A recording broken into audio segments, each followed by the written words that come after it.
Hi, this video is a part of Data Visualization with Python playlist. In this video, I'll explain interactive geospatial visualization using Folium. This notebook contains different types of visualization, but we are interested in interactive geospatial map using Folium. We'll be using this Folium library and the plugins package of this library. So we will be using Folium to generate these interactive visualization.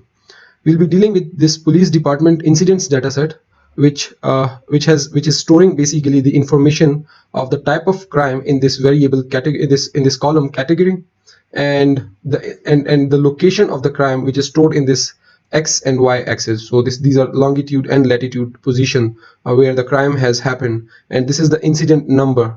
So given all of the other informations are useless except for this category, the type of crime that has happened, and the location where this crime has been happened. So we store these information in these variables df longitude, df latitude, and df underscore crime. We are interested in visualizing this information on the map. So consider this map. If we zoom in to this map, we get more and more clusters.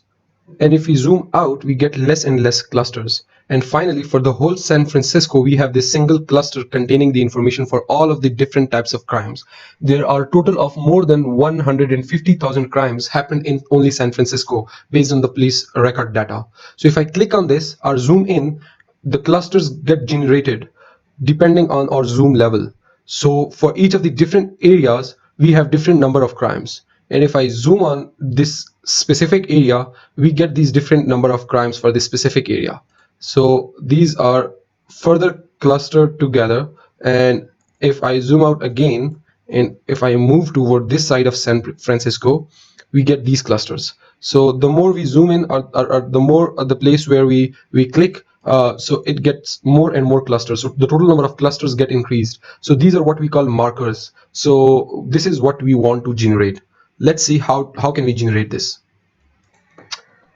Okay, the first thing that we'll be seeing is that the first thing is to create a San Francisco map and zoom it, create a world map and zoom onto this San Francisco. So the latitude and longitude for San Francisco is given here, and given this latitude and longitude value, we create a world map and start by zooming to this San Francisco with a zoom start of value 12. So this is just creating a world map but centered around San Francisco.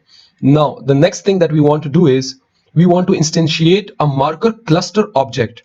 This is what we are seeing here. This is a marker cluster object, which is this. When we click it, this makes more and more this cluster objects, marker cluster objects.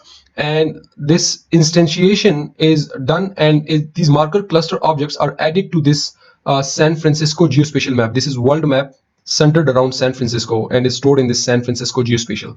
So all of these marker clusters are added on the top of this world map centered around San Francisco.